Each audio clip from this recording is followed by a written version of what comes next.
প্রিয় শিক্ষার্থী, এবার আমরা দেখব যে বুলিয়ান চলক। তাহলে আমাদের তৃতীয় আলোচনাটা কি? যে তৃতীয় আলোচনাটা হচ্ছে বুলিয়ান চলক। তাহলে বুলিয়ান চলক কি বা কাকে বলে? বুলিয়ান অ্যালজেব্রায় যে রাশির মান পরিবর্তনশীল তাকে বুলিয়ান চলক বলে। তাহলে আমরা কি লিখছি? যে বুলিয়ান অ্যালজেব্রায় যে রাশির মান পরিবর্তনশীল তাকে বুলিয়ান অ্যালজেব্রা বলে। তাহলে আমরা আবারও দেখি নেই যে তৃতীয় আলোচনাটা হচ্ছে বুলিয়ান চলক কি। তাহলে বুলিয়ান অ্যালজেব্রায় যে রাশির মান পরিবর্তনশীল তাকে বুলিয়ান চলক বলে। এই বুলিয়ান চলকের মান 0 বা 1 হতে পারে। অর্থাৎ বুলিয়ান চলকের মান কি বলছি? যে বুলিয়ান চলকের মান 0 বা 1 হতে পারে। তাহলে চতুর্থ আলোচনাটা আমাদের কি?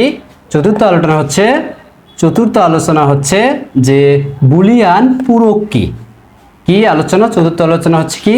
বুলিয়ান পূরক কি বা কাকে বলে। তাহলে আমরা বলতে পারি যে বুলিয়ান অ্যালজেব্রায় চলকের দুটি সম্ভাব্য মান 0 ও 1 কে একটিকে অপরটির পূরক বলে। তাহলে প্রিয় শিক্ষার্থী, আমি আবারও বলছি, তাহলে প্রিয়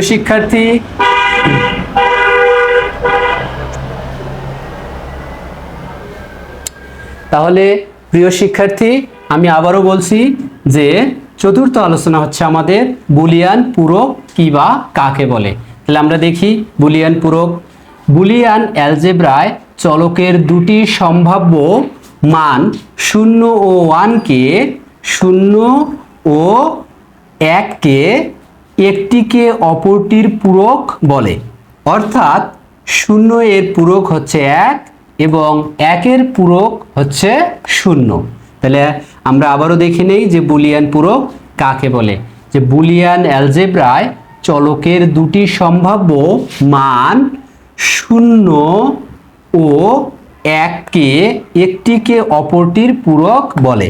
অর্থাৎ 0 এর পূরক হচ্ছে 1 এবং 1 এর পূরক হচ্ছে 0।